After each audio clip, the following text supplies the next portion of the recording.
Hello बच्चों, MSD academy में आप सभी का मोस्ट वेलकम है। प्रीवियस लेक्चर में हमने डिस्कस किया था क्लास 10th का जो सेकंड चैप्टर है उसको हमने कंप्लीट डिस्कस कर लिया था वन शॉट वीडियोस में। देन उसी क्रम में आज का जो हमारा थर्ड लेक्चर है जिसमें हम क्लास 10th का जो तीसरा चैप्टर है धातु और अधातु यानी जिसे हम कहते हैं मेटल्स और नॉन मेटल, इसको हम डिस्कस करेंगे। तो स्टार्ट करते हैं। सबसे पहले यदि हम बात करें किसकी, यानी हम यदि बात करें एलिमेंट की, तो एलिमेंट जो होते हैं जनरली इनको तीन भागों में क्या करते हैं, डिवाइड करते हैं। यानी एलिमेंट जो है वो तीन भागों में डिवाइड करते हैं। एक जनरली क्या होता है, मेटल्स, दूसरा होता है नॉन मेटल्स, और जो थर्ड है उसको हम कहते हैं क्या, मेटेलॉइड्स। तो ये तीन जो है जनरली हमारे पास क्या होते हैं, यानी ये तीन हमारे पास एलिमेंट्स होते हैं। एक है मेटल, एक है नॉन मेटल्स और एक क्या है, मेटलॉइड्स। यानी जो एलिमेंट है इनको हम क्या कहते हैं, तो तीन प्रकार से डिवाइड करते हैं। एक है धातु यानी जिसे हम क्या कहते हैं, मेटल, और दूसरा क्या होता है अधातु जिसे हम क्या कहते हैं, नॉन मेटल्स, और थर्ड हमारे पास आता है मेटलॉइड्स, इन्हें हम कहते हैं हिंदी में उपधातु। ठीक है, इन्हीं की आज हम बात करेंगे कि मेटल्स क्या होगा, नॉन मेटल्स क्या होगा और मेटलॉइड्स क्या होगा। यदि हम बात करें एलिमेंट्स की, तो प्रेजेंट टाइम में जो नेचर में 118 एलिमेंट जो है यानी 118 तत्व जो है अभी तक ज्ञात है। और इन 118 एलिमेंट्स में से यदि हम बात करें तो यानी ये क्या है 100%, तो 70% के लगभग हमारे पास क्या होती है, मेटल्स होती है। और इसी क्रम में हमारे पास 29% क्या होती है, नॉन मेटल्स होती है, और 1% हमारे पास क्या होती है, यानी 1% में हमारे पास क्या होती है, मेटलॉइड्स होती है। यानी यदि हम बात करें कि 90 से 95 हमारे पास क्या है प्रेजेंट टाइम में, मेटल्स है, और नॉन मेटल क्या है, ये हमारे पास लगभग कितनी है, यानी यदि हमारे पास 20 से 25% है, यानी 15 से ये हमारे पास कितनी होती है, 20 होती है।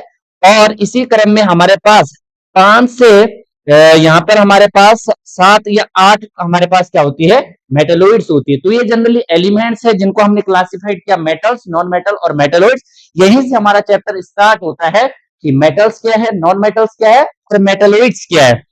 तो सबसे पहले जो हमारा टॉपिक होगा उसमें हम डिस्कस करेंगे कि difference between metals and non metals, यानी मेटल और नॉन मेटल में क्या अंतर होता है और इनकी क्या फिजिकल प्रॉपर्टीज है, इसमें को सबसे पहले हम पढ़ेंगे। तो सबसे पहले बात करते हैं किसकी, physical properties. Physical properties of of metals and non metals, metal and non metal, यानी हम क्या करेंगे, मेटल और नॉन मेटल की फिजिकल प्रॉपर्टीज को क्या करेंगे, डिस्कस करेंगे। देन हम पढ़ेंगे इसमें केमिकल प्रॉपर्टीज, तो एक एक टॉपिक क्लियर करेंगे। तो सबसे पहले हम फिजिकल प्रॉपर्टीज की बात करें कि मेटल की फिजिकल प्रॉपर्टीज और नॉन मेटल की फिजिकल प्रॉपर्टीज से पहले थोड़ा मेटल और नॉन मेटल को मैं डिस्कस कर लूं कि what is metal and non metals, ठीक है ना। तो सबसे पहले यदि हम बात करें किसकी, मेटल की, तो ध्यान से सुनना, बहुत आसान डेफिनेशन है कि मेटल जनरली क्या होती है, मेटल हमारे पास वे एलिमेंट्स होते हैं, क्या होते हैं, एलिमेंट्स, जो यानी मेटल जो है, मेटल क्या होती है, एलिमेंट्स होते हैं, क्या होते हैं, elements, elements which donate, which donate, जो क्या करते हैं, डोनेट करते हैं इलेक्ट्रॉन्स को, ये इलेक्ट्रॉन को donate, which donate electron form a cation, to form cation, क्या बनाते हैं, केटायन बनाते हैं। केटायन का मीनिंग है पॉजिटिव चार्ज वाली स्पीसीज बनाते हैं, को हम क्या कहते हैं, मेटल्स कहते हैं। यानी मेटल एलिमेंट्स होते हैं which donate electron to form a cations, उनको हम क्या कहते हैं, मेटल्स कहते हैं ना। अच्छा, यदि बात करें हम किसकी, नॉन मेटल की, तो नॉन मेटल क्या होता है, नॉन नॉन मेटल भी एलिमेंट्स होते हैं, क्या होते हैं, एलिमेंट्स होते हैं, जो कि क्या करते हैं, इलेक्ट्रॉन को एक्सेप्ट करते हैं, क्या करते हो, इलेक्ट्रॉन को एक्सेप्ट करते हैं, देन केटायन एनायन का फॉर्मेशन करते हैं। तो ये क्या होते हैं, एलिमेंट्स, एलिमेंट विच, ये एलिमेंट्स होते हैं जो कि क्या करते हैं, which accept, accept electrons to form a, तो ये क्या करेंगे, टू फॉर्म अ एनायंस। क्या बनाते हैं? एनायंस बनाते हैं। एनायंस का मीनिंग है नेगेटिव चार्ज्ड स्पीसीज बनाते हैं, उनको हम क्या कहते हैं? नॉन मेटल्स कहते हैं। तो ये दो बातें हमने लिखी कि मेटल्स ऐसे एलिमेंट्स होते हैं जो इलेक्ट्रॉन को डोनेट करते हैं, देन केटायन का फॉर्मेशन करते हैं यानी पॉजिटिव चार्ज स्पीसीज बनाते हैं, और नॉन मेटल ऐसे एलिमेंट्स होते हैं जो इलेक्ट्रॉन्स को एक्सेप्ट करते हैं, देन क्या बनाते हैं? एनायंस बनाते हैं, उनको हम क्या कहते हैं? नॉन मेटल्स कहते हैं। ठीक है ना? देन हम फिजिकल प्रॉपर्टीज की बात करें तो पहली जो फिजिकल प्रॉपर्टीज है उसमें हम बात करेंगे किसकी? उसमें हम बात करेंगे मेलेबिलिटी की। यानी फर्स्ट जो इनकी क्या होगी? फिजिकल प्रॉपर्टीज जो होगी वो क्या होगी? मेलेबिलिटी होगी। यानी क्या होगी? मेलेबिलिटी। मेलेबिलिटी को हम हिंदी में कहते हैं आघात वर्ध्यता। क्या कहते हैं? आघात वर्ध्यता। आघात वर्ध्यता है ना? आघात वर्ध्यता का मीनिंग है कि हम क्या करेंगे इसमें जनरली मेटल को हम क्या करेंगे किसी भी यानी लोहे की रॉड से यदि हम उसे पीटते हैं तो जनरली वो क्या है? थिन वायर्स में जो है वो कन्वर्ट हो जाता है। तो इस नेचर को हम क्या कहते हैं? आघात वर्ध्यता कहते हैं। यानी ये जनरली क्या होगा इसमें हम इसे डिफाइन करेंगे कन्वर्जन। हम क्या लिखेंगे? Conversion of metal. यानी मेटल का कन्वर्जन होगा इनटू किसमें? इनटू थिन थिन वायर यानी सॉरी थिन। यहाँ पे क्या होगा? जनरली ये किसमें? सीट में। यानी ये जनरली थिन सीट्स में क्या होगा? कन्वर्ट होगा। पतली पतली चादरों के रूप में ये क्या हो सकता है? कन्वर्ट हो सकता है। तो इसी को हम क्या कहते हैं? मेलेबिलिटी। यानी मेलेबिलिटी क्या है? एक ऐसी प्रॉपर्टीज है मेटल की जिसमें हम क्या करते हैं? उसको कन्वर्ट करते हैं किसमें? थिन सीट में, पतली पतली चादरों में। ठीक है ना? यदि हम बात करें इसकी मेटल और नॉन मेटल की आघात वर्ध्यता प्रॉपर्टीज की, ऑल मेटल ये जितनी भी मेटल्स होती है ऑल मेटल्स आर मेलिएबल। ये क्या होती है? मेलिएबल होती है। क्या होती है? मेलिएबल होती है। वाइल जबकि वाइल नॉन मेटल जो नॉन मेटल होती है ये क्या होती है? Non metal are brittle. ये क्या होती है? जनरली ब्रिटाइल होती है। यानी इनमें कौन सा? भंगुरता का गुण होता है। क्या होता है? भंगुरता का गुण होता है। जितनी भी मेटल्स होती है उन्हें हम जनरली थिन सीट्स में कन्वर्ट कर सकते हैं, जबकि नॉन मेटल जो है उनको हम थिन सीट में कन्वर्ट नहीं करते हैं। जैसे हम नॉन मेटल को थिन सीट में कन्वर्ट करने के लिए उसे हथौड़े से उस पर क्या करेंगे? यानी उसको पीटेंगे, देन वो क्या है? यानी वो भंगुर उसमें जनरली क्या है? वो जनरली चूर चूर हो जाएगा। इसी को हम जनरली क्या कहते हैं? ब्रिटाइल नेचर कहते हैं। ठीक है ना? तो ये था फर्स्ट नेचर किसका? ये फर्स्ट प्रॉपर्टीज थी किसकी? मेटल और नॉन मेटल की। यदि हम दूसरी प्रॉपर्टीज की बात करें, अच्छा इसमें हम कह सकते हैं कि जो सबसे ज्यादा मेलेबल होता है तो गोल्ड कौन है? गोल्ड। और जनरली गोल्ड जो है ये सबसे ज्यादा क्या होता है? मेलिएबल होता है। मेलिएबल का मीनिंग है ये इसी को हम जनरली सबसे ज्यादा हम क्या कर सकते हैं? यानी फैला सकते हैं। तो गोल्ड जो है वो हाईली मेलेबिलिटी इसमें पाई जाती है। ठीक है ना? दूसरा जो इसमें हमारे पास आएगा वो होता है डक्टिलिटी। डक्टिलिटी डक्टिलिटी का मीनिंग होता है, इसे हिंदी में कहते हैं तन्यता। क्या कहते हैं? तन्यता का गुण जिसमें होगा। डक्टिलिटी में क्या होगा? हम मेटल्स को क्या करेंगे? हम मेटल को क्या करेंगे? खींचेंगे तो जनरली क्या है? लंबी लंबी वायर्स में क्या हो सकते हैं? कन्वर्ट हो सकते हैं। यदि हम इसे डिफाइन करेंगे तो इसमें क्या होगा? Conversion conversion of metal conversion of metal into into long wire. क्या है? यानी जो मेलेबिलिटी है वो धातुओं का एक ऐसा गुण है जिसमें जो मेटल्स है उसको हम क्या है? लंबी लंबी वायर्स में लंबे तारों में हम उसे क्या कर सकते हैं? कन्वर्ट कर सकते हैं। ठीक है ना? तो यदि हम बात करें डक्टिलिटी की, all metal all metal are all metals are ductile. सारी मेटल क्या होती है? डक्टाइल होती है। क्या होती है? डक्टाइल होती है। जबकि while non metal non metal non metal क्या होती है? Non metal are are not ductile. ये नॉन मेटल जो होती है वो डक्टाइल नहीं होती है। ठीक है ना? यदि हम बात करें इसमें एग्जाम्पल की तो एनसीईआरटी में साफ साफ लिखा है कि जो गोल्ड होता है यानी एयू ये क्या होता है, हाईली डक्टाइल होता है। इसमें जो है ये आपका हाईली डक्टाइल होता है, यानी इसमें सबसे ज्यादा कौन सा नेचर होता है, डक्टाइल नेचर होता है। यानी हम क्या कर सकते हैं, यदि हमारे पास 1 ग्राम गोल्ड है, क्या है 1 ग्राम हमारे पास यदि गोल्ड है, तो उससे हम क्या है 2 किलोमीटर लंबी वायर बना सकते हैं। इससे हम क्या बना सकते हैं, 2 किलोमीटर लॉन्ग वायर जो है हम बना सकते हैं। तो है ना, ये एक अद्भुत नेचर है मेटल्स का।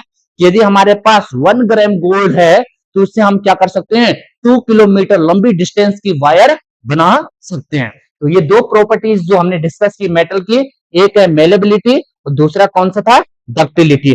इसी प्रकार हमारे पास एक तीसरा जो है यहाँ पे हमारे पास प्रॉपर्टीज है मेटल और नॉन मेटल की, उसमें हम बात करेंगे कौन सा, उसमें हम बात करेंगे, इसमें से हमारे पास तीसरा जो होगी प्रॉपर्टी, उसे हम कहते हैं सोनोरिटी। सोनोरिटी का मीनिंग है कि जनरली मेटल्स जो है इसे हिंदी में ध्वनिक कहते हैं। क्या कहते हैं, इसे हिंदी में कहते हैं ध्वनिक। ठीक है ना, आपने स्कूलों में देखा होगा, जो स्कूल कॉलेजों में जो घंटियां होती है ना, वो जनरली जो है हमेशा मेटल की बनाई जाती है, क्योंकि उनमें कौन सी प्रॉपर्टीज होती है, सोनोरिटी होती है उसमें। यानी उसमें क्या है, आवाज पैदा करने की एक क्या होती है, यानी प्रॉपर्टीज होती है। तो उसी को हम कहेंगे कि इसमें सोनोरिटी का मीनिंग क्या है, कि आवाज उत्पन्न करना, ध्वनि उत्पन्न करना। ठीक है ना, तो यदि हम बात करें इसमें, ऑल मेटल जितनी भी मेटल्स होती है वो जनरली क्या है, साउंड प्रोड्यूस करती है। ऑल मेटल प्रोड्यूस साउंड, ये क्या करती है, साउंड जो है प्रोड्यूस करती है। जबकि but not metal, not non metal जो है वो जनरली क्या नहीं करती है, यानी आवाज पैदा नहीं करती। उनमें कोई भी जो है वो साउंड जो है जनरली क्या नहीं होता है, प्रोड्यूस नहीं होता है। इसी प्रॉपर्टीज को हम जनरली क्या कहते हैं, सोनोरिटी कहते हैं। ठीक है ना। अच्छा, इसके बाद हमारे पास जो तीसरा इसमें है कि सॉरी चौथी प्रॉपर्टीज है, इसमें हम बात करेंगे डेंसिटी की। डेंसिटी की बात करेंगे तो डेंसिटी का मीनिंग होगा घनत्व। यानी मेटल्स में जनरली हम देखेंगे कि उनमें डेंसिटी जनरली होगी या नहीं होगी, या नॉन मेटल में डेंसिटी होती है नहीं होती है। ठीक है ना। डेंसिटी का मीनिंग है कि कम वॉल्यूम में ज्यादा से ज्यादा मास जो है ऑक्यूपाई होना, उसी को हम जनरली क्या कहते हैं, डेंसिटी कहते हैं। तो मेटल्स जो होती है वो क्या होती है हमेशा, यानी ऑल मेटल आर डेंसर। ये क्या होती है, मेटल क्या होती है, डेंसर होती है, यानी इनमें अधिक घनत्व होता है as compare to non metals. यानी जो मेटल्स होती है उनमें हमेशा क्या होता है, यानी उनका घनत्व ज्यादा होता है किससे, नॉन मेटल से। ठीक है ना। तो ये थी 4 प्रॉपर्टीज। इसके बाद यदि हम बात करेंगे तो हम बात करेंगे लस्टर की, यानी जिसे हम क्या कहेंगे, धातुय चमक कहते हैं। तो यहाँ पे हम बात करेंगे लस्टर की, तो इसे कहते हैं चमक। क्या कहते हैं इसे, चमक कहते हैं। ठीक है। अच्छा, इसमें एक्सेप्शन भी आएंगे हमारे पास। तो यदि हम बात करें लस्टर की, तो मेटल जो होती है उनकी जो सरफेस होती है वो क्या होती है, हमेशा शाइनी होती है, यानी उनमें एक ब्राइटनेस पाई जाती है, जिसको हम क्या कहते हैं, लस्टर कहते हैं। तो the surface of metal, the surface of metal, the surface surface of metal, जो मेटल की सरफेस होती है वो जनरली क्या होती है, क्यों शाइनी होती है। यानी शाइनी का मीनिंग होती है चमकीली होती है। क्या होती है, चमकीली होती है। ठीक है ना। The surface of metal shiny, वो क्या होती है, शाइनी होती है। की यदि हम बात करें, while the surface of non metal, जो नॉन मेटल की सरफेस होती है, the surface of non metal, जो नॉन मेटल की क्या होती है बच्चों, सरफेस होती है, ये जनरली क्या होती है, सरफेस इज डल। ये क्या होती है, डल होती है। यानी ये क्या होती है बच्चों, जनरली धुंधली होती है। क्या होती है, धुंधली होती है। ठीक है ना। तो ये हमने जनरली देखा कि जो मेटल्स होती है उनमें एक मेटेलिक लस्टर होती है, उनमें एक शाइनी जो उनकी सरफेस होती है, जबकि नॉन मेटल जो है उनकी सरफेस जनरली लस्टर नहीं होती है, वो दुल होती है, धुंधली होती है। क्या होती है? धुंधली होती है। अब इसमें एक एक्सेप्शन आता है, जनरली सारी मेटल जो है वो जनरली क्या होती है, जनरली उनकी सरफेस जो है शाइनी होती है, लेकिन इसमें जो एक्सेप्शन है वो क्या है? यदि हम बात करें सम नॉन मेटल की यदि हम बात करें, सम नॉन मेटल्स जैसे बात करेंगे, एक हम किसकी, इसमें हम बात करेंगे आयोडीन की। किसकी? आयोडीन की। आयोडीन जो है नॉन मेटल है। क्या है? नॉन मेटल है, फिर भी ये क्या होता है? चमकीला होता है। क्या होता है? चमकीला होता है। क्या होता है? चमकीला होता है। यानी आयोडीन जो है नॉन मेटल होने के बावजूद भी क्या होता है? चमकीला होता है। इसी प्रकार यदि हम बात करें किसकी, एक दूसरा नॉन मेटल जो कि इलेक्ट्रोपिक फॉर्म है किसकी, कार्बन की, जिसका नाम है डायमंड। क्या है? डायमंड। क्या है इसका नाम? बायो डायमंड की बात करें, जिसे हम जनरली क्या कहते हैं? हीरा कहते हैं। तो जनरली ये भी क्या होता है? चमकीला होता है। यानी इसमें भी एक बढ़िया सी ब्राइटनेस होती है। क्या होती है इसमें? बढ़िया सी ब्राइटनेस होती है। और यदि हम बात करें ब्रोमीन की, किसकी? ब्रोमाइन की। यानी ब्रोमीन जो है जनरली लिक्विड फॉर्म में होता है। क्या फॉर्म में होता है?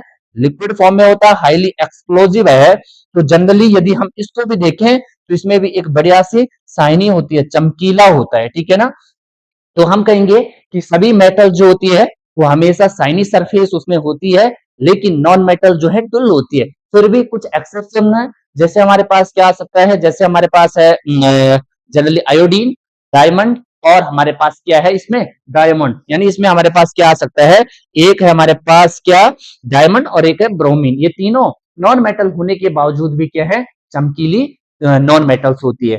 आयोडीन जो है जनरली चमकीला, diamond allotropic form of carbon, carbon एक नॉन मेटल है ना, तो उसकी फॉर्म है एक एलोट्रोपिक फॉर्म है, तो वो भी चमकीली होती है। और ब्रोमीन जो है लिक्विड फॉर्म में, ये भी क्या होता है? चमकीला होता है। तो ये 5 प्रॉपर्टीज जो है हमने डिस्कस की, किसके? मेटल और नॉन मेटल की। इसके बाद भी हमारे पास 6 जो प्रॉपर्टीज है उसमें हम बात करेंगे conduction of heat and electricity. किसकी बात करेंगे? Conduction of heat and electricity. यानी हमारे पास 6 प्रॉपर्टीज कौन सी है? Conduction, conduction of heat and electricity, heat and electricity. ठीक है ना? ध्यान से सुनना, यदि हम बात करें मेटल और नॉन मेटल की, तो वो जनरली क्या है? हीट और इलेक्ट्रिसिटी को कंडक्ट करती है या नहीं करती, ये चीजें हमें क्लियर करना है। ठीक है ना? तो मेटल जितनी भी होती है उनमें जनरली क्या है? फ्री आयंस होने के कारण, फ्री इलेक्ट्रॉन्स होने के कारण ये जनरली क्या करती है? हीट को और इलेक्ट्रिसिटी को क्या करती है? कंडक्ट करती है। तो ऑल मेटल आर, लिखेंगे all metal are conduct, conduct heat and electricity, heat and electricity. ये क्या करती है? हीट को और इलेक्ट्रिसिटी को क्या करती है बच्चों? कंडक्ट करती है electricity. While while non metal, non metal are bad conductor. ये क्या होती है? बेड कंडक्टर होती है। Are bad conductor, bad conductor of heat and electricity, heat and electricity, electricity. ठीक है? यदि बात करें हम मेटल की, तो मेटल क्या करती है? हीट और इलेक्ट्रिसिटी को क्या करती है? कंडक्ट करती है। ऑल मेटल ये क्या करती है? कंडक्ट करती हीट एंड इलेक्ट्रिसिटी को। जबकि जो नॉन मेटल होती है ये क्या होती है? बेड कंडक्टर होती है। क्या होती है? बेड कंडक्टर होती है हीट एंड इलेक्ट्रिसिटी की। ठीक है? इसमें भी कुछ एक्सेप्शन है। ठीक है ना? यदि हम बात करें इसमें एक्सेप्शन की, तो सबसे पहले हम बात करें सबसे मेटल में भी कौन सी ऐसी मेटल है जो सबसे ज्यादा गुड कंडक्टर है इलेक्ट्रिसिटी और हीट की। तो इसमें हमारे पास एजी जो है ना, एजी जिसे हम जनरली क्या कहते हैं? सिल्वर कहते हैं, या जिसे हिंदी में कहते हैं चांदी। ठीक है ना? ठीक है? ये हमारे पास ऐसी मेटल है जो कि बेस्ट गुड कंडक्टर, यानी ये सबसे ज्यादा क्या होती है? सबसे अच्छी चालक होती है। यानी ये जनरली बेस्ट कंडक्टर है। क्या है? बेस्ट कंडक्टर है। ये बेस्ट कंडक्टर है हीट एंड इलेक्ट्रिसिटी की। उसके बाद हमारे पास कॉपर आ सकती है, क्या आ सकती है, कॉपर आ सकती है। लेकिन यदि नॉन मेटल की बात करें तो एक्सेप्शन क्या है, एक्सेप्शन की यदि हम बात करें तो हमारे पास कौन है, यानी ग्रेफाइट है। ग्रेफाइट, ग्रेफाइट जो है ये एलोट्रोपिक फॉर्म है किसकी, कार्बन की। तो ये भी नॉन मेटल होने के बावजूद भी ये क्या है, नॉन मेटल है, फिर भी ये क्या होता है, कंडक्ट करता है किसको, हीट एंड इलेक्ट्रिसिटी को, किसको, हीट एंड इलेक्ट्रिसिटी को कंडक्ट करता है, क्या करता है, इलेक्ट्रिसिटी को क्या करता है, कंडक्ट करता है, कंडक्ट, इनको क्या करता है, कंडक्ट, ये कंडक्ट करता है, ठीक है ना, इनको चालन करता है जनरली ग्रेफाइट। तो ये था यहाँ पे 6 properties conduction of heat and electricity, ठीक है। इसके बाद यदि हम बात करें छठा जो है हमारे पास वो आएगा कौन सा, यहाँ में हमारे पास आएगा हार्डनेस का, किसका आएगा, hardness, hardness and softness, hardness and softness, ठीक है।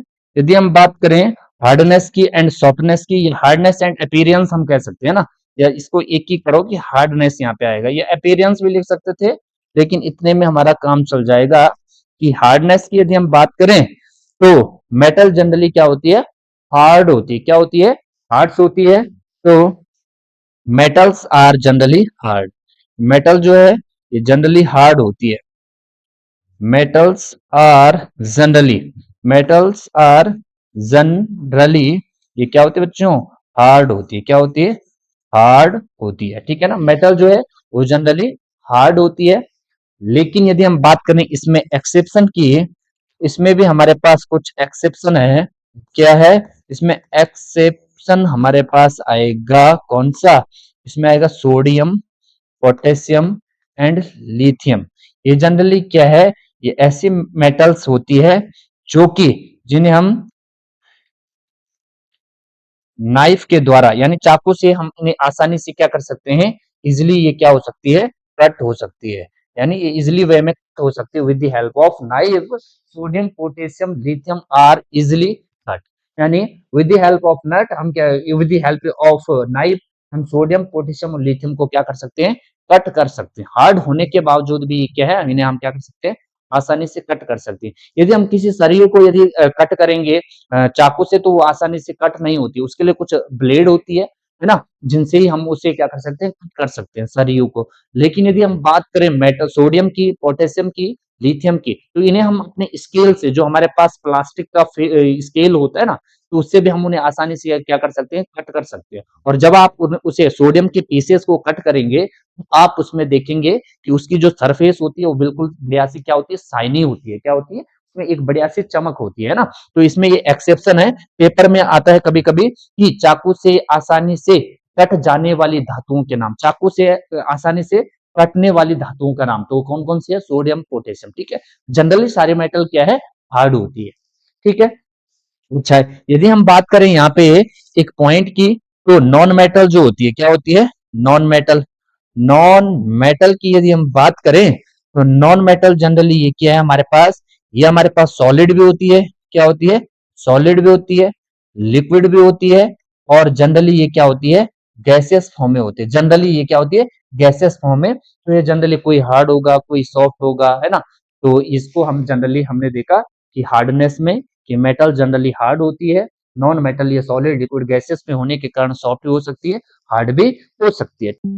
अच्छा ठीक है, इसमें हमारे पास यदि हम देखें कि इसमें एक दो एग्जांपल और है कि यहाँ पे हम कुछ बॉक्सेस बना के ऐसा भी कर सकते हैं कि हमारे पास यहाँ पे कुछ, यहाँ पे आप बॉक्स बना के लिखेंगे कि मेटल जो है जनरली सॉलिड स्टेट में होती है, जनरली मेटल क्या होती है, सॉलिड स्टेट में होगी। लेकिन यानी यहाँ पे मैं लिखूंगा कि मेटल्स आर जनरली, मेटल की जो ये फिजिकल प्रॉपर्टीज होती है ना, फिजिकल प्रॉपर्टीज, फिजिकल जो हम देख रहे हैं फिजिकल प्रॉपर्टीज में जो फिजिकल स्टेट होती है, स्टेट, तो मेटल जो है जनरली क्या होती है, मेटल, मेटल क्या होती है, जनरली सॉलिड होती है, क्या होती है, सॉलिड। लेकिन फिर भी हमारे पास कुछ एक्सेप्शन है, यदि हम बात करें Hg की, किसकी? Hg की, मरकरी की। हम बात करेंगे इसके बाद किसकी? Hg की। हमारे पास कौन है? सीजियम है, सीजियम। और हमारे पास गैलियम है, क्या है? गैलियम। एक हमारे पास सीजियम है, दूसरा हमारे पास क्या है? गैलियम है। ये तीन जो है मेटल, ये जनरली क्या होती है? लिक्विड स्टेट में होती है। क्या होती है? लिक्विड स्टेट में। यानी मेटल जनरली क्या होती है? सॉलिड स्टेट में। लेकिन मरकरी की बात करें, सीजियम की बात करें, गैलियम की बात करें, ये लिक्विड स्टेट में होती है। जो Hg है ये रूम टेम्परेचर पर लिक्विड स्टेट में होती है। और सीजियम और गैलियम ना, ये ऐसी मेटल है, इनका जो मेल्टिंग पॉइंट्स होता है वो बिल्कुल ही कम होता है। यदि हम इनको अपने हथेली में रखें तो जनरली ये लिक्विड स्टेट में आ जाती है, ठीक है ना। एक इसमें एक और भी एग्जाम्पल है कि जो ब्रोमीन है, ब्रोमीन, ये जनरली ब्रोमीन जो है नॉन मेटल होने के बावजूद भी ये जनरली क्या होता है? ये लिक्विड स्टेट में होता है। वो मैंने पहले भी बता दिया था कि ये जनरली क्या होता है? लिक्विड स्टेट में। क्या होता है? लिक्विड स्टेट में होता है, ठीक है। अच्छा, तो ये जनरली इतने मैंने आपको यहाँ पे फिजिकल प्रॉपर्टीज बता दिया। अब इसके बाद हमारे पास नेक्स्ट जो फिजिकल प्रॉपर्टीज है, उसमें हमारे पास आएगा जनरली कौन सी? Melting and boiling point. कौन सा आएगा? Melting and boiling point. तो नेक्स्ट हमारे पास है यहाँ पे मेल्टिंग एंड बॉइलिंग पॉइंट। एक है हमारे पास melting and boiling point, melting and boiling points, ठीक है। यदि हम बात करें मेटल की, तो मेटल डेंसर होती है। क्या होती है? इनका घनत्व बहुत ज्यादा होता है, और ज्यादा घनत्व होने के कारण इनके मेल्टिंग और बॉइलिंग पॉइंट भी क्या होते हैं? हाई होते हैं, ठीक है ना। तो इसमें हमने क्या कहा कि metals, the melting and boiling point, the melting and boiling points, the melting and boiling point of metal, metal के मेल्टिंग एंड बॉइलिंग पॉइंट्स होते हैं। Metal, the melting and boiling point of metal are higher, heavier भी कह सकते हैं। क्या कह सकते हैं? Heavier than than non metals. Non metal के कंपेयर में जो मेटल और मेटल्स होते हैं, उनके मेल्टिंग और बॉइलिंग पॉइंट क्या होते हैं? हाई होते हैं। क्यों होते हैं? क्योंकि मेटल जो है जनरली सॉलिड स्टेट में होती है और डेंसर होती है। सॉलिड स्टेट में आने के कारण उनके जो कॉन्स्टिट्यूट पार्टिकल्स होते हैं, एटम्स, मॉलिक्यूल और आयंस, जनरली क्या होते हैं? क्लोजली पैक्ड होते हैं। और कोई चीज यदि क्लोजली पैक्ड है तो उसे बॉइल करने के लिए, मेल्ट करने के लिए अधिक एनर्जी की क्या होती है? नीड होती है। इसी प्रकार यदि हम बात करें नॉन मेटल्स की, तो non metal generally gases form में होती है। और जो जनरली गैसेस फॉर्म में, तो वो जनरली क्या होती है? उतने उनके मॉलिक्यूल्स, जो उनके कॉन्स्टिट्यूट पार्टिकल्स होते हैं, वो उतने ही दूर दूर होते हैं। दूर दूर होने के कारण उन्हें हम इजिली वे में क्या कर सकते हैं? मेल्ट कर सकते हैं, बॉयल कर सकते हैं, ठीक है ना। तो ये इतनी इनकी क्या थी? फिजिकल और केमिकल प्रॉपर्टी, ये सॉरी, इतनी मेटल और नॉन मेटल की फिजिकल प्रॉपर्टीज थी। जिसमें हमारे पास कुछ यहाँ पे क्या आया, कुछ हमारे पास टॉपिक आए, जिसमें हमने डिस्कस किया कि सभी मेटल्स क्या होती है? जनरली सॉलिड स्टेट में होती है। लेकिन जो हमारे पास क्या है? Hg है, मरकरी है, ठीक है ना। एक हमारे पास कौन सा था? मरकरी है, Hg, ठीक है। यदि हम बात करें किसकी? Hg की, हम बात करें किसकी? सीजियम की, हम बात करें गैलियम की। तो ये तीन मेटल जो है जनरली ये किस फॉर्म में होती है? लिक्विड फॉर्म में होती है। किस फॉर्म में होती है? लिक्विड फॉर्म में, ठीक है ना। ये रूम टेम्परेचर पर लिक्विड फॉर्म में होती है। इनके मेल्टिंग और बॉइलिंग पॉइंट क्या होते हैं? बहुत कम होते हैं, ठीक है। अच्छा, इसके बाद हमने बात किया कि जो मेटल्स होती है वो जनरली क्या होती है? सॉलिड होती है और हार्ड होती है। क्या होती है? सॉलिड होती है और हार्ड होती है। जबकि हमने बात की जब सोडियम की, किसकी बात की? सोडियम की बात की, पोटेशियम की बात की, लिथियम की, तो ये क्या होती है? सॉफ्ट होती है। ये कैसी मेटल है? सॉफ्ट मेटल है, जिनको हम क्या है? नाइफ के द्वारा इजिली वे में क्या कर सकते हैं? कट कर सकते हैं। हमने पढ़ा कि all non metals, non metal क्या होती है? डुल होती है। उनकी सतह जो होती है वो जनरली धुंधली होती है। जबकि यदि हम बात करें बच्चों आयोडीन की, किसकी बात करें? आयोडीन की बात करें, ठीक है ना। आयोडीन है हमारे पास, ब्रोमीन है, ठीक है, और डायमंड है। क्या है? डायमंड है, कार्बन जो है डायमंड है। ये जनरली क्या होते हैं? इनमें एक शाइनी, ये क्या होते हैं? यानी इनकी जो सरफेस शाइनी, इनमें सरफेस होती है, यानी इनकी जो सतह होती है वो क्या होती है? चमकीली होती है। क्या होती है? चमकीली। नॉन मेटल होने के बावजूद भी ये जनरली क्या है? इनमें चमक होती है, ठीक है। हमने बात की कि ऑल मेटल्स जो होती है वो क्या होती है, good conductor of electricity and heat होती है, जबकि नॉन मेटल क्या होती है, बैड कंडक्टर होती है इलेक्ट्रिसिटी और हीट की। उसमें हमने देखा कि ग्रेफाइट, जो ग्रेफाइट है ये क्या है, नॉन मेटल होने के बावजूद भी नॉन मेटल है, नॉन मेटल जो कि कार्बन एलेक्ट्रॉप है, नॉन मेटल होने के बावजूद भी ये क्या होता है, यानी गुड कंडक्टर होता है। क्या होता है, कंडक्टर गुड कंडक्टर होता है इलेक्ट्रिसिटी और हीट का, ठीक। तो जनरली ये हमने उसमें देखा और ये कुछ एक्सेप्शन हमारे पास आए, ठीक है। इसके बाद यदि हम डिस्कस करें तो हमारे पास आता है नेक्स्ट टॉपिक कि केमिकल प्रॉपर्टीज ऑफ मेटल। क्या आएगा, chemical properties of metal. Chemical properties, chemical properties of metals and non metals.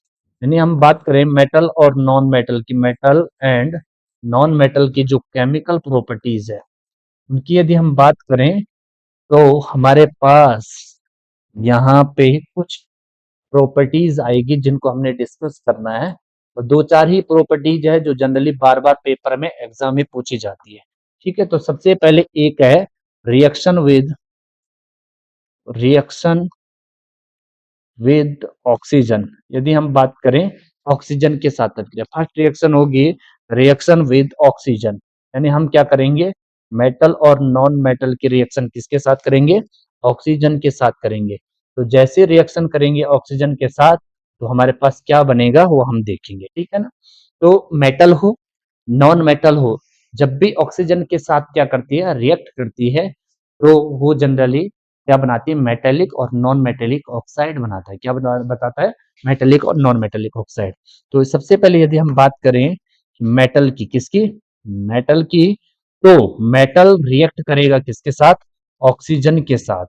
ये रियल जो ऑक्सीडेशन होगा, तो जब भी रिएक्शन होगी ना बच्चों, तो यहाँ पर क्या बनेगा वो हम देखेंगे।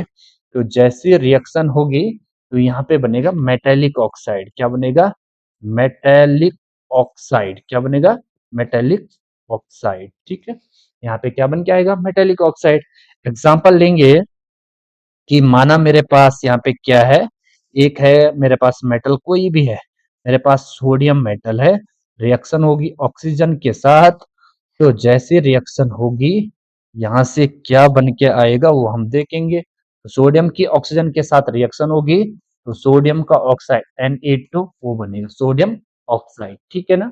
अच्छा, दूसरा यदि हम एग्जांपल लेंगे, माना मैंने यहाँ पे कोई अदर एग्जांपल भी ले सकते हैं, जैसे मैंने लिया यहाँ पे कौन सा, कैल्शियम लिया, ठीक है ना। तो इसके ऑक्सीजन के साथ जैसी रिएक्शन होगी तो यहाँ पर क्या बन के आएगा, यहाँ पर जैसी रिएक्शन होगी तो इसके साथ ये बनेगा CaO, कैल्शियम ऑक्साइड। रिएक्शन को बैलेंस करेंगे, यहाँ पे सोडियम 2 है तो आप क्या करेंगे, यहाँ पे 2 लगा देंगे, यहाँ पे 2 था तो यहाँ पे 2 लगा देंगे। ऑक्सीजन को बैलेंस करने के लिए यहाँ पे 2 होगा 4, तो यहाँ पे आपको क्या लगाना पड़ेगा, 4 लगाना पड़ेगा। तो ये रिएक्शन इस प्रकार से बैलेंस होगी। इसको बैलेंस करेंगे, यहाँ पे 2 लगा दो और यहाँ पे 2 लगा दो, तो पूरी रिएक्शन क्या हो जाएगी, बैलेंस हो जाएगी, ठीक है ना। अच्छा, इसी प्रकार यदि नॉन मेटल के ऑक्सीजन के साथ रिएक्शन होगी तो वहां पे नॉन मेटेलिक ऑक्साइड बन के आएगा। जैसे हम बात करेंगे यहाँ पे इसी में हम पॉइंट की बात करें तो रिएक्शन विद नॉन मेटल, ठीक है ना। तो यहाँ पे आएगा reaction with non metal, reaction with non metal. यदि हम नॉन मेटल के साथ रिएक्शन करते हैं तो नॉन मेटल के साथ जब भी रिएक्शन होगी किसकी, ऑक्सीजन की, तो भी क्या बनेगा, देखो इधर यहाँ पे क्या था, नॉन मेटल्स था, नॉन मेटल की रिएक्शन होगी, नॉन मेटल रिएक्ट करेगा ऑक्सीजन के साथ, तो जब भी रिएक्शन होगी तो यहाँ पर क्या बन के आएगा, यहाँ पे बनेगा नॉन मेटेलिक ऑक्साइड। यहाँ पे क्या बनेगा, non metallic non metallic oxide यहाँ पे बन के आएगा। क्या बन के आएगा, नॉन मेटेलिक ऑक्साइड। रिएक्शन होगी, जैसे हमारे पास सी कार्बन और नॉन मेटल है, O2 के साथ रिएक्शन होगी तो ऑक्सीजन खुद भी नॉन मेटल है ना, तो जब भी रिएक्शन होगी तो यहाँ पर क्या होगा, यहाँ पे बनेगा CO2। क्या बनेगा, CO2। यदि सल्फर की रिएक्शन होगी ऑक्सीजन के साथ, तो यहाँ पे क्या बनेगा, SO2। SO2 भी बन सकता है, SO3 भी बन सकता है, तो SO2 मैंने बना दिया। तो ये था मेटेलिक ऑक्साइड, ये था नॉन मेटेलिक ऑक्साइड। और याद रखना बच्चों, जो मेटेलिक ऑक्साइड होते हैं ये किस नेचर के होते हैं, हमेशा बेसिक नेचर के। ये क्या होंगे, बेसिक प्रॉपर्टीज इनकी होती है। क्या होती है, basic properties. Non metallic oxide ये क्या होते हैं, एसिडिक प्रॉपर्टीज। कौन से प्रॉपर्टी रखते हैं, एसिडिक प्रॉपर्टीज। कौन सा रखते हैं, एसिडिक प्रॉपर्टीज। कौन सी प्रॉपर्टी रखते हैं, एसिडिक प्रॉपर्टीज रखते हैं। ठीक है। और आपने देखा होगा CO2 जो है एक अम्लीय गैस होती है। क्या होती है, अम्लीय गैस होती है। तो मेटेलिक ऑक्साइड है, नॉन मेटेलिक ऑक्साइड है। इस प्रकार से ऑक्सीजन के साथ रिएक्शन करते हैं मेटल और नॉन मेटल्स। ठीक है। अच्छा, अब यहाँ से हम रिएक्शन जानते हैं कि नॉन मेटेलिक ऑक्साइड की रिएक्शन यदि वाटर के साथ होगी तो वो क्या देते हैं, जनरली बेस देते हैं। क्या देते हैं, बेस देते हैं। ठीक है ना। तो यहाँ से, और इनके साथ रिएक्शन होगी किसकी, नॉन मेटेलिक ऑक्साइड जो है जनरली वाटर के साथ रिएक्शन करते हैं तो ये एसिड देते हैं। क्या देते हैं, एसिड देते हैं। ठीक है। इन रिएक्शंस को भी हम करेंगे। तो यहीं पे जैसे हम अगर अगेन इसकी रिएक्शन यदि वाटर के साथ होगी तो ये सोडियम हाइड्रोक्साइड बनाएगा, ये कैल्शियम हाइड्रोक्साइड बनाएगा। इसकी रिएक्शन वाटर के साथ बनाए करेंगे तो कार्बोनिक एसिड देगा, H2CO3। इसकी रिएक्शन कराएंगे सल्फर सल्फर डाइऑक्साइड की रिएक्शन कराएंगे इसके साथ वाटर के साथ, तो ये सल्फ्यूरिक एसिड देगा। क्या देगा, सल्फ्यूरिक एसिड। ठीक है। कैसे कैसे रिएक्शन होगी आप कर सकते हैं, मैं कर दे रहा हूँ, एक स्टेप आगे बढ़ रहा हूँ यहाँ पे, देन आपको चीजें थोड़ा क्लियर हो जाएगी कि वह कैसी जो रिएक्शन है ये हो रही है। तो उसको हम यहाँ पे करेंगे। तो यहाँ पे क्या बनेगा, यहाँ पे बनेगा, सॉरी, यहाँ पे आपका CO2 बनेगा और यहाँ पे आपका क्या बनेगा, SO2। ठीक है। अगर आगे ये जनरली रिएक्ट करता है वाटर के साथ, किसके साथ, वाटर के साथ। जैसे रिएक्शन होगी यदि वाटर के साथ ये अगेन रिएक्शन करेगा तो याद रखना बच्चों, यहाँ पे क्या होगा, यहाँ से आपके पास NaOH बनेगा। क्या बनेगा, NaOH। NaOH बनेगा। कैसे, यहाँ पे सोडियम है, यहाँ पे दो, यहाँ पे आप 2 लगा देंगे, पूरी रिएक्शन क्या हो जाएगी, बैलेंस। कैसे, 2 Na है, 2 Na है, 2 ऑक्सीजन है। ठीक है, यहाँ पे 2 ऑक्सीजन है, यहाँ पे हाइड्रोजन कितना है, 2। यहाँ पे हाइड्रोजन कितना है, 2। अब अगर इस हिसाब से आप देखोगे तो आपको कुछ नहीं करना है, यहाँ पे कितना लगाना है, 4 लगाना है। क्या लगाना है, 4। और यहाँ पे भी क्या लगाना है, 2। तो पूरी रिएक्शन क्या हो जाएगी, बैलेंस। 4 NaOH। NaOH क्या होता है, एक बेस। बेसिक प्रॉपर्टीज के होते तो बेस बना दिया उन्होंने, है ना। समझ में आ रही बात। यदि आप कैल्शियम हाइड्रोक्साइड के रिएक्शन वाटर के साथ करते हैं तो ये वाली रिएक्शन आपने कई बार पढ़ रखी है कि लाइम को जब हम क्या करते हैं, क्विक लाइम को वाटर में हम डिप करते हैं, उसे भिगोते हैं, जनरली उसमें क्या बनता है, लाइम वाटर, CaOH का होल ट्वाइस बनता है। और जो कि क्या होता है, बेसिक नेचर का होता है। किस नेचर का होता है, बेसिक इन नेचर का होता है। ठीक है। इसी प्रकार जो non metallic oxide acidic properties के होंगे, यानी एसिड बनाएंगे वाटर के साथ।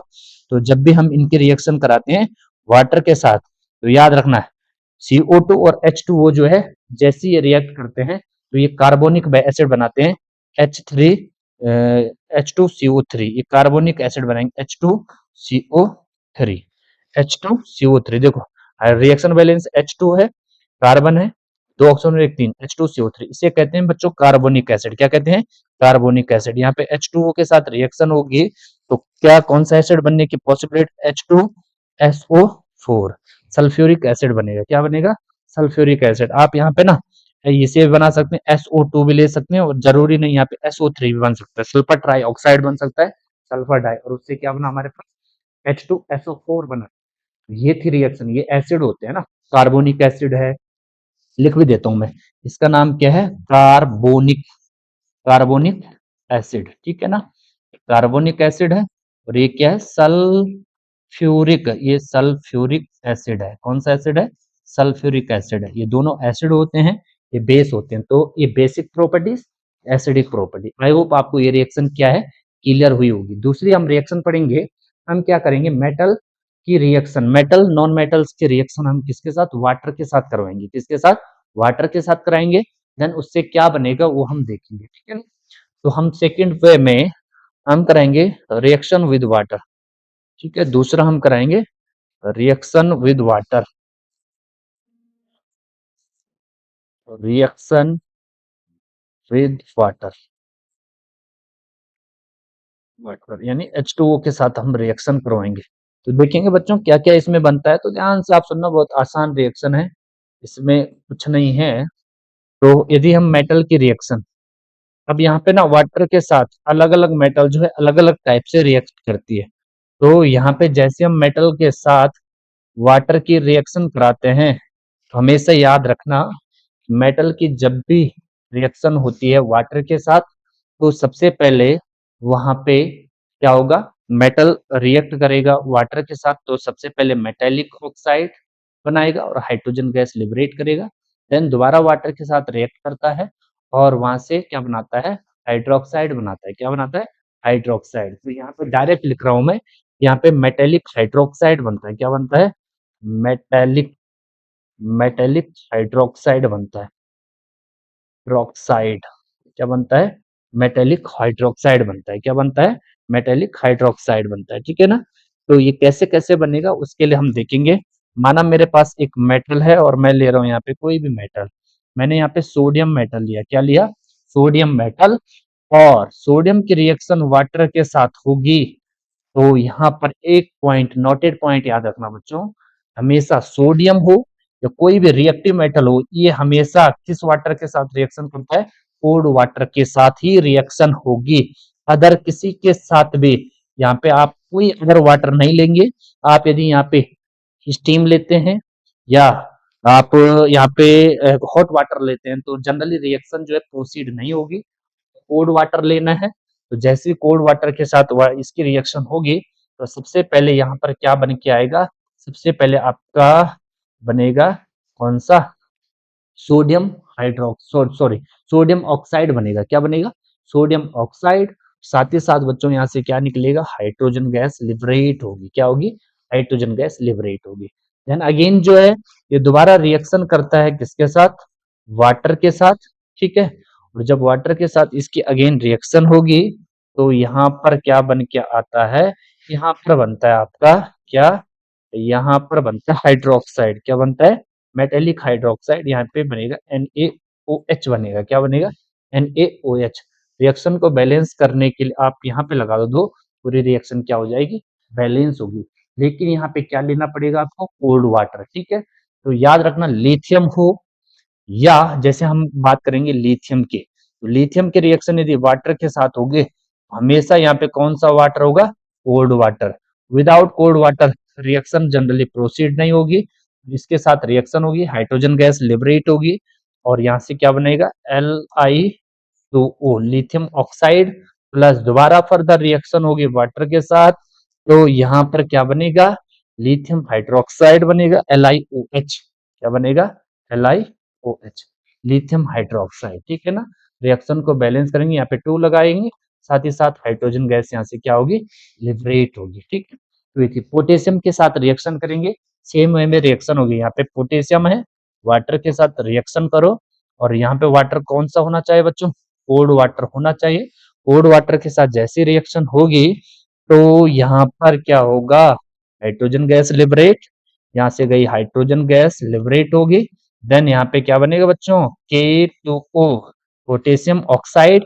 प्लस फर्दर वाटर के साथ रिएक्शन होगी, क्योंकि वाटर के साथ दूसरा मॉलिक्यूल कहाँ से ले रहे हैं, क्योंकि वाटर में एक मॉलिक्यूल तो होगा नहीं, है ना, वाटर में कई सारे मॉलिक्यूल होंगे, तो वहां पे वो दोबारा दूसरे मॉलिक्यूल के साथ रिएक्ट करेगा और यहाँ पे क्या बन के आएगा, यानी कास्टिक पोटास बन के आएगा। तो ऐसी ये रिएक्शंस होगी। लेकिन यहाँ पे इंपॉर्टेंट पॉइंट क्या था, कोल्ड वाटर के साथ ही रिएक्शन होगी। किसके साथ, कोल्ड वाटर के साथ। अच्छा, नेक्स्ट स्टेप क्या है बच्चों, कि यदि हम ऐसी मेटल लेते हैं, कौन सी ये थी, हाईली रिएक्टिव मेटल्स। कैसे रिएक्ट मेटल थी ये, highly reactive, highly reactive metal.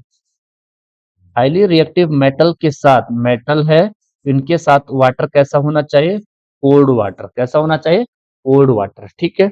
लेकिन यदि मेरे पास ऐसी मेटल है कि जो जनरली क्या है बच्चों, यानी मैं यहाँ पे नेक्स्ट मैं ले रहा हूँ, यदि मेरे पास यहाँ पे मेटल है कौन सी, जैसे मेरे पास है कैल्शियम है, क्या है, कैल्शियम है या मैग्नीशियम है। ठीक है ना। अब आपको थोड़ा अंदाजा आ गया होगा, यदि यहाँ पे कैल्शियम है, मैग्नीशियम है, इसकी रिएक्शन यदि वाटर के साथ होगी, तो यहाँ पे याद रखना हमेशा, यहाँ पे वाटर कौन सा लेना पड़ेगा आपको, हॉट वाटर लेना पड़ेगा, गर्म जल लेना पड़ेगा, तभी रिएक्शन होगी।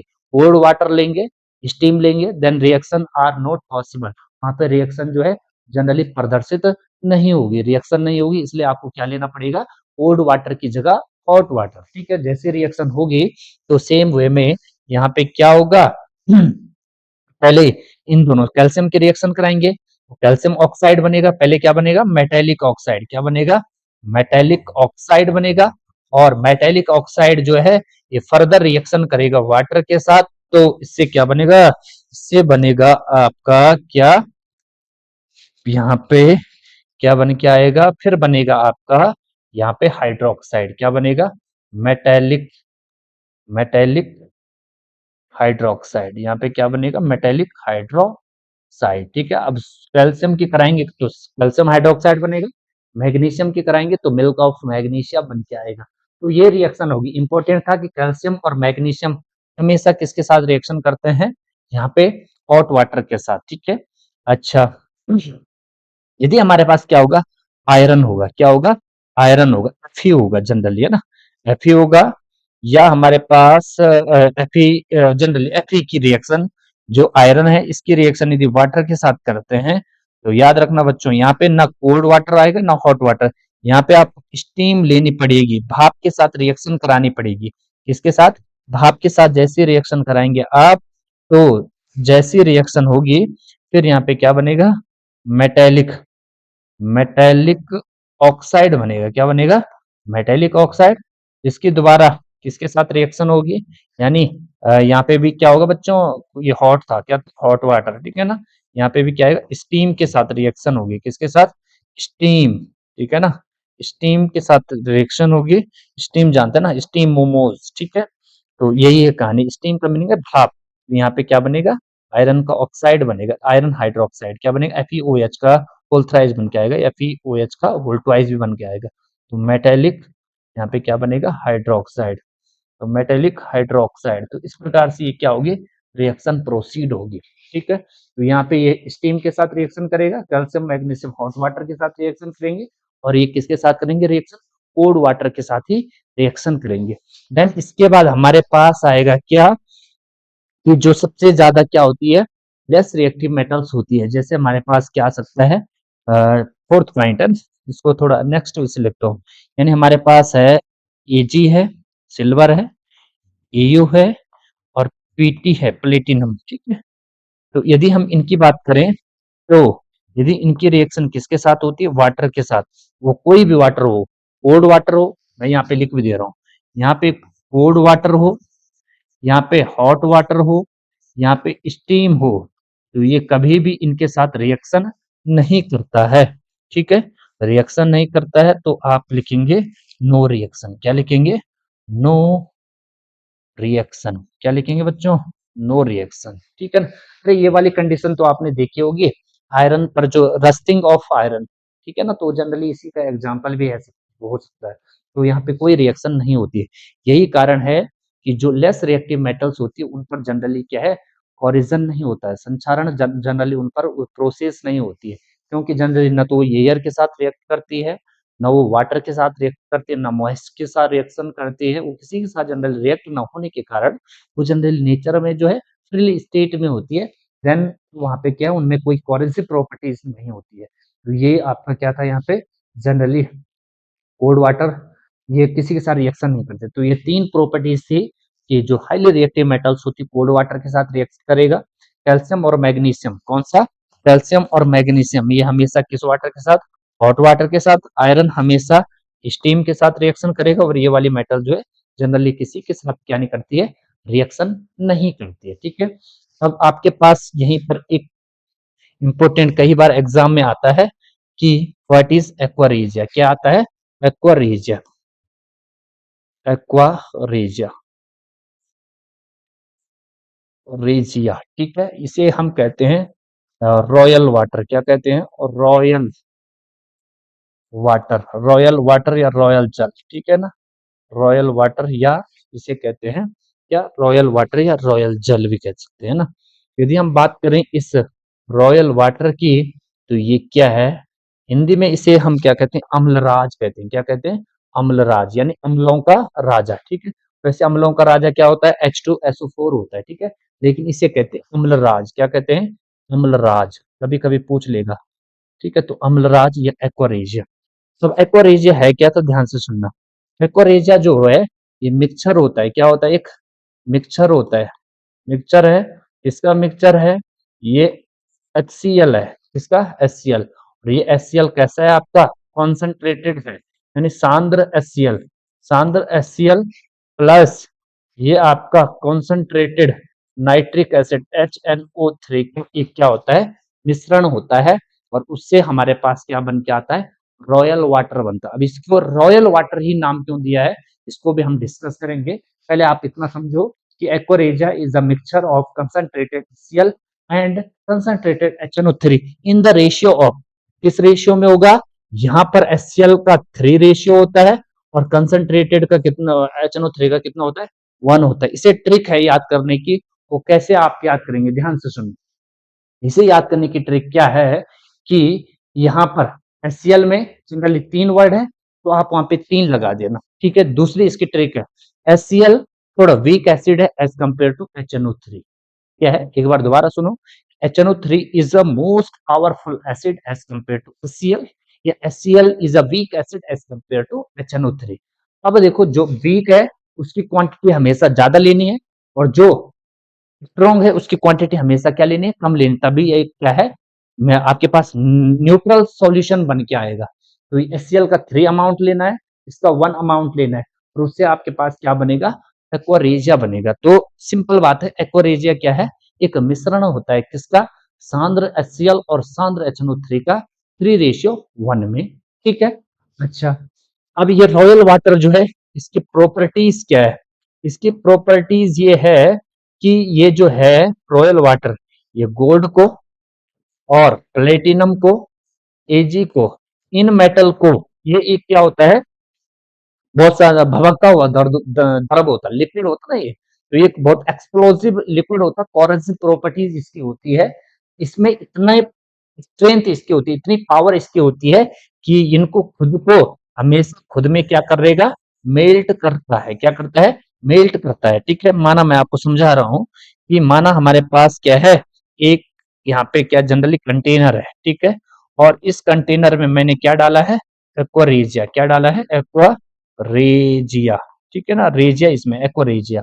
तो माना ये एक्वारेजिया जब इसमें है, तो जैसे आप इसमें ऊपर से क्या डालते हैं? गोल्ड डालते हैं, तो ये इतना पावरफुल लिक्विड होता है कि इस गोल्ड को जनरली उसमें क्या कर सकता है? मेल्ट कर सकता है, गला सकता है। ठीक है ना, इसलिए जनरली इसको हम कहते हैं कि कोरोसिव प्रॉपर्टीज इसकी होती है। पावरफुल जो है ये एसिड होते हैं, पावरफुल ये एसिड होता है, क्योंकि 2 एसिड से मिलकर ये बना हुआ है।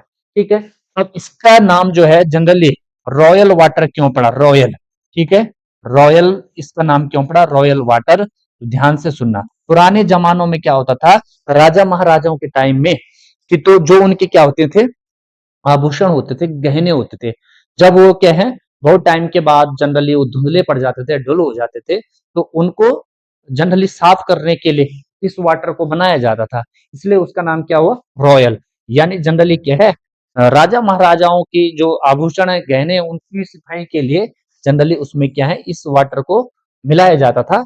अब वो क्या है, उनमें एक चमक पैदा होती थी। और असल में हम देखें तो जनरली वो जो सोना है, वो आभूषण है, उनकी जो है क्वांटिटी या उनकी जो क्वालिटी वो घट रही थी, क्योंकि उसमें जो सारा सोना है वो सारा इस रॉयल वाटर में चला जाता था। ठीक है ना, तो इसलिए हम इसे जनरल रॉयल वाटर कहते हैं। और इम्पोर्टेंट ये है, रॉयल वाटर में HCl3 होगा, HNO3 कितना होगा? 1 होगा। ये हमारे पास रॉयल वाटर था। अब इसके बाद की जो नेक्स्ट रिएक्शन है, अब हम रिएक्शन करेंगे, reaction of metal, reaction of metal with salt solution of other metal. ध्यान से सुनना इस रिएक्शन को, बड़ी इंपॉर्टेंट रिएक्शन है, कई बार पेपर में आती है। ठीक है ना, यहीं से हमारे पास रिएक्टिविटी सीरीज आएगी। यहाँ पे देखो, reaction of metal, reaction of metal, reaction of metal with salt, salt solution of other metals. यानी एक कोई मेटल है, वो क्या है, दूसरे मेटल के सॉल्ट सॉल्यूशन के साथ रिएक्शन, अदर मेटल्स। ठीक है, तो इस रिएक्शन को हम पढ़ेंगे कि reaction of metal with salt solution of other metals. ठीक है, अब ध्यान से सुनना, इस रिएक्शन में जनरली ये एक displacement reaction, type of displacement reaction है। तो कैसी ये रिएक्शन होगी इसमें हम देखेंगे। माना बच्चों मेरे पास एक मेटल ए है, क्या है, मेटल ए है, यहाँ पे मैं लिख रहा हूँ एक ए मेटल है, उसकी रिएक्शन हो रही है किसके साथ, यानी सॉल्ट सॉल्ट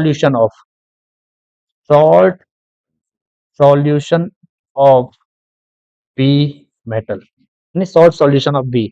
एक हमारे पास ए मेटल है, एक दूसरी मेटल है, और उसको क्या बनाया, सॉल्ट बनाया, तो सॉल्ट सॉल्यूशन ऑफ बी। अब जैसी रिएक्शन होगी तो याद रखना यहाँ पे क्या होगा, अब जो यहाँ पे सॉल्ट बनेगा ना, वो किसका बनेगा, salt solution of, salt solution of, ये किसका बनेगा, ए का, और सॉरी यहाँ पे ए का, और बी यहाँ से क्या होगी, बाहर चली जाएगी। तो पहले जिसका सॉल्यूशन था ना, उसमें क्या है, दूसरा ही मेटल आ जाएगा। इसी रिएक्शंस को हम क्या कहते हैं, डिस्प्लेसमेंट रिएक्शन कहते हैं। कैसे ये रिएक्शन हुई, ध्यान से सुनना। माना मेरे पास एक रिएक्शन है कि यहाँ पे मेरे पास क्या है बच्चों, आयरन है, क्या है, आयरन आयरन है, इसकी रिएक्शन होगी किसके साथ, कॉपर के सॉल्ट के साथ और कॉपर सल्फेट। यहाँ पे आयरन था, उसकी रिएक्शन किसके साथ हुई, उसकी रिएक्शन हुई कॉपर सल्फेट के साथ। तो देखो यहाँ पे ए मेटल कौन सी है, Fe है, बी मेटल कौन सी, कॉपर, और उसका साल्ट क्या है, CuSO4, कॉपर सल्फेट। अब जैसी इनकी क्या होगी, रिएक्शन होगी, तो यहाँ पर आप क्या होगा, ये बी क्या करेगा, ये ए क्या करेगा, इस कॉपर को यहाँ से हटा देगा और खुद का क्या बनाएगा, सॉल्ट।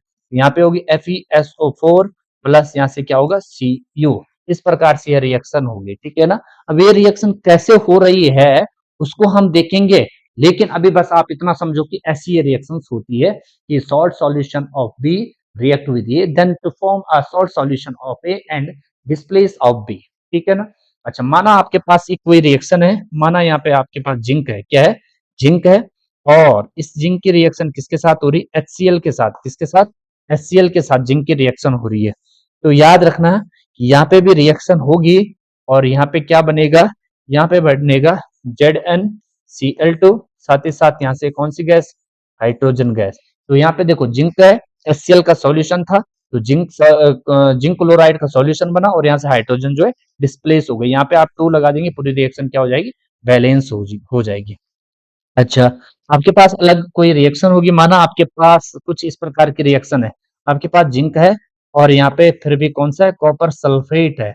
तो जैसी रिएक्शन होगी, क्या यहाँ पर आगे रिएक्शन होगी, तो हाँ ये रिएक्शन होगी, जिंक सल्फेट बनेगा, क्या बनेगा, जिंक सल्फेट, और यहाँ पे कॉपर मेटल क्या होगी, डिस्प्लेस होगी, क्या होगी, कॉपर मेटल जो है डिस्प्लेस होगी। ठीक है। अच्छा, तो यहाँ पर हम देखेंगे कि माना ये रिएक्शन कुछ कुछ इस प्रकार है, हमारे पास कॉपर है और फेरस सल्फेट FeSO4 यहाँ पे बना है, तो ये रिएक्शन होगी या नहीं होगी वो हमें देखना है। ठीक है। दूसरा है बच्चों की यहाँ पे हमारे पास क्या है, कॉपर है, क्या है हमारे पास, हमारे पास है कॉपर प्लस यहाँ पे ZnCl2 है, तो क्या ये रिएक्शन होगी या नहीं होगी वो हमें देखना है। तो ये रिएक्शन भी जनरली क्या है, प्रोसीड नहीं होगी। तो ये रिएक्शन नहीं होगी, ये रिएक्शन नहीं होगी। तो क्यों नहीं होगी उसका कारण है, और उसका कारण निकलेगा एक सीरीज से, और उसे हम कहते हैं क्या, रिएक्टिविटी सीरीज। क्या कहते हैं, रिएक्टिविटी सीरीज। तो ये हमने देखा, इसको ही हम कहते हैं क्या, generally reaction of metal with salt solution of other metal. अब ये रिएक्शन क्यों नहीं हुई, इसका कारण क्या था, तो इसको समझाने के लिए हमारे पास आएगी कौन सी सीरीज, रिएक्टिविटी सीरीज। कौन सी सीरीज, रिएक्टिविटी सीरीज। तो उससे पहले हम क्या पढ़ेंगे, रिएक्टिविटी सीरीज को पढ़ेंगे। तो रिएक्टिविटी सीरीज क्या होगी, ध्यान से सुनना, यहाँ पर आप हेडिंग लगाएंगे रिएक्टिविटी सीरीज। क्या लगाएंगे, रिएक्टिविटी सीरीज, रिएक्टिविटी सीरीज। ध्यान से सुनना, रिएक्टिविटी सीरीज क्या होगी। तो रिएक्टिविटी सीरीज जो है एक क्या है, सीरीज होती है। क्या होती है, सीरीज। रिएक्टिविटी सीरीज क्या होती है, एक सीरीज होती है। ठीक है ना, किसकी, मेटल्स की, किसकी है, मेटल्स की सीरीज होती है। ठीक है ना। इसमें हम देखेंगे कि मेटल की एक सीरीज होती है। तो रिएक्टिविटी सीरीज हम कैसे इसे डिफाइन करेंगे कि सीरीज इसमें क्या होगा, सीरीज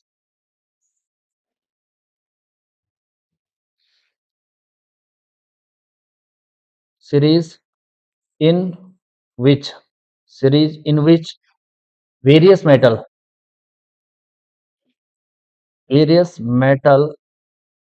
आर अरेंज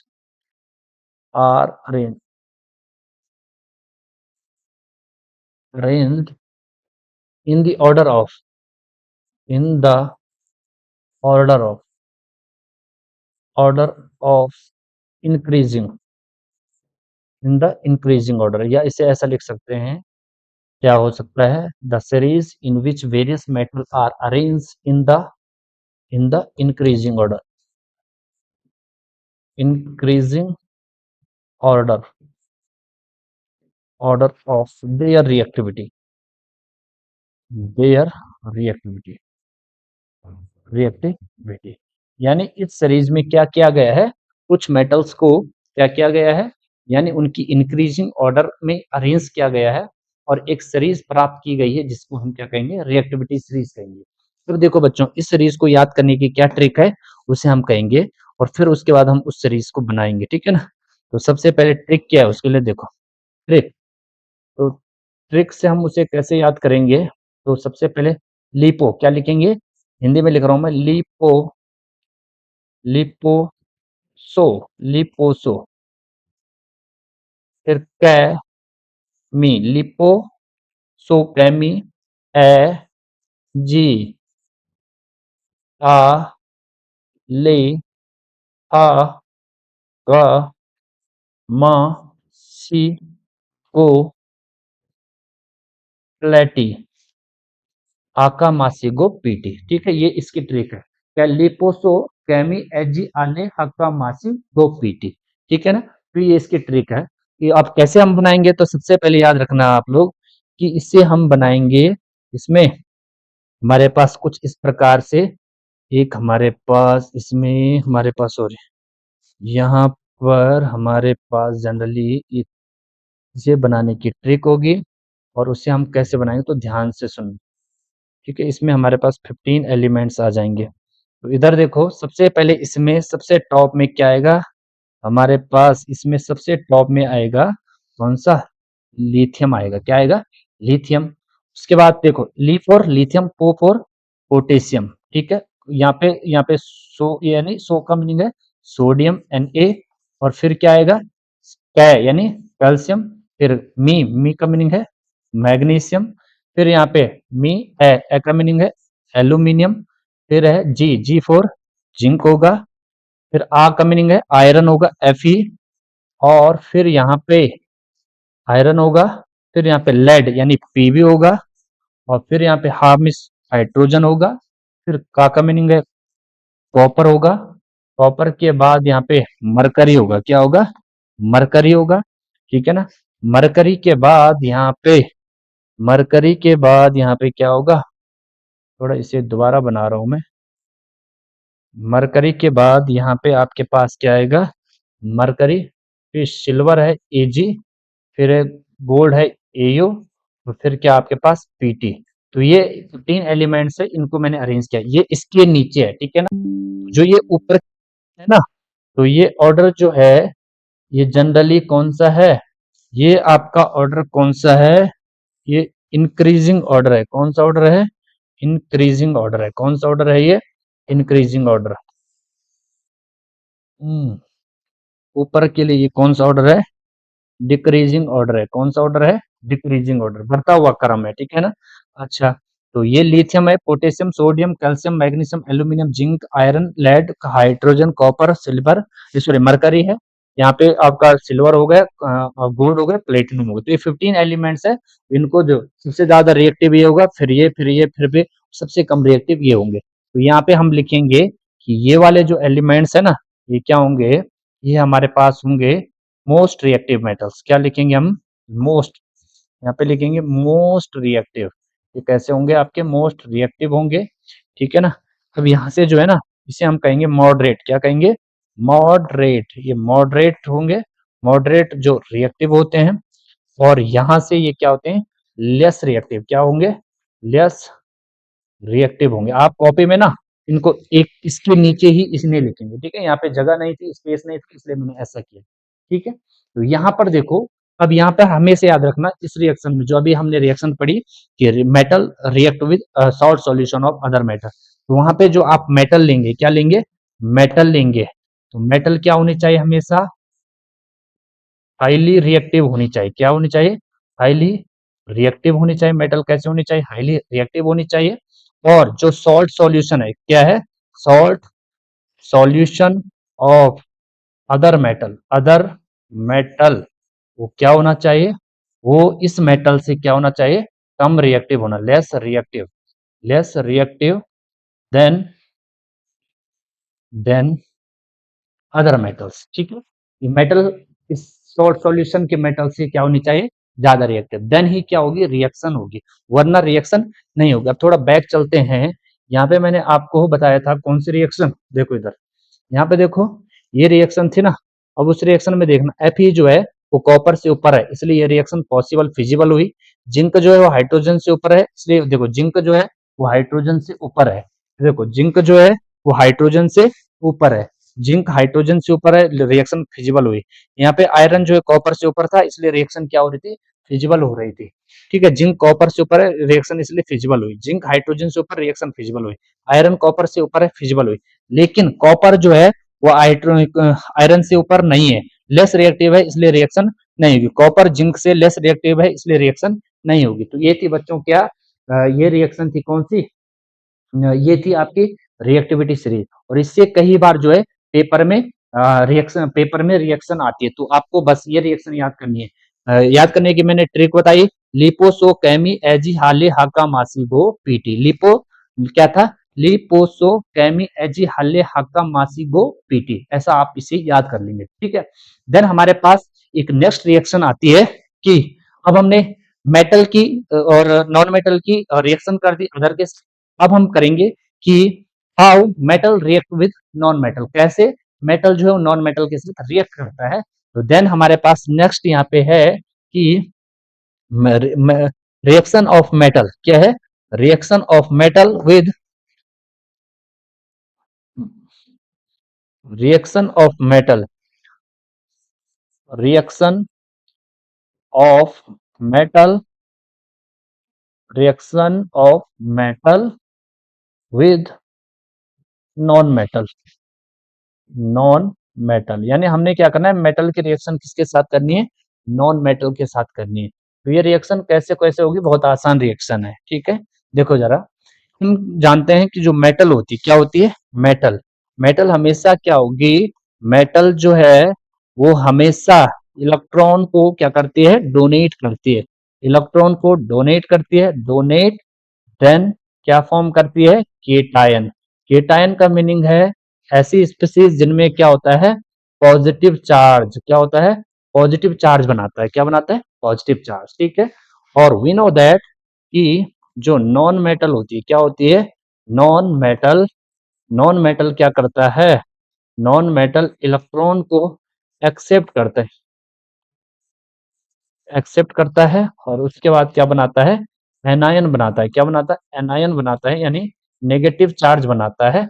और इन दोनों की क्या होगी? मेटल हमेशा इलेक्ट्रॉन को देगा और नॉन मेटल इलेक्ट्रॉन्स को लेगा। देन उनके बीच एक इलेक्ट्रोस्टैटिक फोर्स ऑफ अट्रैक्शन काम करेगी, देन वहां पे बॉन्ड बनेगा। इस प्रकार से हमारे पास नई कंपाउंड का फॉर्मेशन होगा, वही सेम रिएक्शन होगी, ठीक है ना? कैसे ये रिएक्शन हुई, ध्यान से सुनना, इसको मैं समझाऊंगा। माना मेरे पास एक सोडियम है, ठीक है, जो कि मेटल होती है। क्लोरीन क्या होता है? Non metal. We know that, हम जानते हैं कि सोडियम का यदि हम इलेक्ट्रॉनिक कॉन्फ़िगरेशन करते हैं, क्या करते हैं? इलेक्ट्रॉनिक कॉन्फ़िगरेशन, तो इसका एटॉमिक नंबर 11। तो यहाँ पे क्या होगा? फर्स्ट सेल में इसमें कितने इलेक्ट्रॉन आएंगे? 2 इलेक्ट्रॉन। फिर कितना आता है? 8। थर्ड में आता है 1। क्लोरीन की यदि बात करें 17, इसके फर्स्ट सेल में आते हैं 2, फिर आता है 8, फिर आता है 7, थर्ड में 7। बच्चों यहाँ पे ना प्रत्येक एलिमेंट की टेंडेंसी होती है कि उसके आउटर मोस्ट सेल में 8 इलेक्ट्रॉन हो, उसी को हम कहते हैं ऑक्टेट। क्या कहते हैं? ऑक्टेट। ऑक्टेट का मीनिंग होगा कि प्रत्येक एवरी एलिमेंट्स जो है उसकी टेंडेंसी होती है कि उसके आउटर मोस्ट सेल में कितने इलेक्ट्रॉन हो? 8 इलेक्ट्रॉन। 8 इलेक्ट्रॉन को पूरा, हाँ कुछ सिवाय जैसे हाइड्रोजन है, डिप्लेट बनाता है वो जनरली, है ना? तो स्टेट की टेंडेंसी प्रत्येक एलिमेंट की होती है कुछ अपवादों को छोड़कर। तो उसे कंप्लीट करने के लिए देखो, ऑक्टेट को कंप्लीट करने के लिए सोडियम को क्या है 8 पूरा करने के लिए या तो किसी को 1 इलेक्ट्रॉन देगा या तो किसी से 7 लेगा, लेकिन एनर्जी जिस काम में कम लग रही है वो करेगा। तो ये इजिली वे में 1 इलेक्ट्रॉन को देगा तो इस पे पॉजिटिव चार्ज आएगा। क्लोरीन को 8 पूरा करने के लिए 7 में 1 इलेक्ट्रॉन ऐड करेगा तो उसका 8 हो जाएगा। यानी यहाँ पर कुछ इस प्रकार की कहानी होगी, सोडियम यहाँ पे क्लोरीन। तो हम क्या करेंगे, जब भी ईडीएस बनाते हैं, इलेक्ट्रॉन डॉट स्ट्रक्चर बनाते हैं, तो लास्ट सेल में जितने इलेक्ट्रॉन होते हैं उतने हम इसमें प्रदर्शित करते हैं। तो इसमें केवल 1 इलेक्ट्रॉन है भाई लास्ट सेल में, वो मैंने यहाँ पे बना दिया, ठीक है। जबकि क्लोरीन में कितने हैं, 7 है। तो 1 2 3 4 5 6 और यहाँ पे 7, ये 7 इलेक्ट्रॉन क्लोरीन के और 1 इलेक्ट्रॉन किसका, सोडियम का है। अब सोडियम को क्या चाहिए, ये इजिली वे में अपना 1 इलेक्ट्रॉन दे और ये इसे 1 इलेक्ट्रॉन की नीड है, तो सोडियम क्या करता है, इस क्लोरीन को 1 इलेक्ट्रॉन देता है, ठीक है ना। और जैसे ही 1 इलेक्ट्रॉन देगा तो सोडियम पर कौन सा चार्ज आएगा, पॉजिटिव चार्ज। क्लोरीन ने इलेक्ट्रॉन लिया, उस पर कौन सा चार्ज आएगा, नेगेटिव चार्ज। पॉजिटिव चार्ज और नेगेटिव चार्ज एक दूसरे को क्या करेंगे, अट्रैक्ट करेंगे, और इसी फोर्स को हम कहते हैं क्या, इलेक्ट्रोस्टैटिक। क्या कहते हैं, electrostatic, static force of attraction. क्या कहते हैं, electrostatic force of attraction, attraction, ठीक है ना, इलेक्ट्रोस्टैटिक फोर्स ऑफ अट्रैक्शन, जिस कारण ये आपस में बाउंड हो जाते हैं। और देन इसी बॉन्ड को हम कहते हैं क्या, आयोनिक, आयोनिक बॉन्ड। क्या कहते हैं, आयोनिक कंपाउंड्स या आयोनिक बॉन्ड। तो कंपाउंड को हम कहते हैं क्या, आयोनिक कंपाउंड। क्या कहते हैं, आयोनिक कंपाउंड्स, यानी ऐसे कंपाउंड जिनमें आयोनिक बॉन्ड होगा तो आयोनिक कंपाउंड्स होते हैं। आयोनिक कंपाउंड क्या होते हैं, जिनमें कौन सा बॉन्ड होता है, आयोनिक बॉन्ड, ठीक है ना। तो यहाँ पे NaCl का एक एग्जाम्पल है, एग्जाम्पल मैंने क्या बनाया, एग्जाम्पल क्या है, जैसे NaCl है, आप बना सकते हैं इसको मैग्नीशियम ऑक्साइड, ये भी आपका आयनिक कंपाउंड है। कैल्शियम ऑक्साइड, ठीक है ना, ये भी आपका जनरली CaO कैल्शियम ऑक्साइड है, ये जनरली आपका क्या है, आयनिक कंपाउंड्स है, ठीक है ना। तो यदि हम इनकी बात करें AlCl3, जनरली इसमें भी आयनिक कंपाउंड AlCl3, तो ये सारे आयनिक कंपाउंड्स होते हैं, क्या होते हैं, आयनिक कंपाउंड्स, ठीक है। CaCl2 ये भी हो सकता है, इन सब में क्या होता है, आयनिक बॉन्ड होता है। तो ये सारे कंपाउंड थे। तो मेटल कैसे रिएक्ट करते हैं नॉन मेटल के साथ, कि मेटल हमेशा इलेक्ट्रॉन डोनेट करती है, नॉन मेटल उस इलेक्ट्रॉन को एक्सेप्ट करती है, देन उनके बीच एक इलेक्ट्रोस्टैटिक फोर्स ऑफ अट्रैक्शन होती है, देन वहां पर एक आयनिक बॉन्ड बनता है, और देन यहाँ पे क्या है, रिएक्शन होगी, आयनिक कंपाउंड प्रिपेयर होता है। तो ये रिएक्शन थी हमारे पास, ठीक है ना। अब इसके बाद हम बात करें इसमें नेक्स्ट टॉपिक की, तो हमारे पास यहाँ पे आएगा प्रॉपर्टीज ऑफ आयनिक कंपाउंड। क्या आएगा, प्रॉपर्टीज ऑफ आयनिक कंपाउंड, उनको मैं यहीं पे बता दूंगा कि आयनिक कंपाउंड की प्रॉपर्टीज क्या है।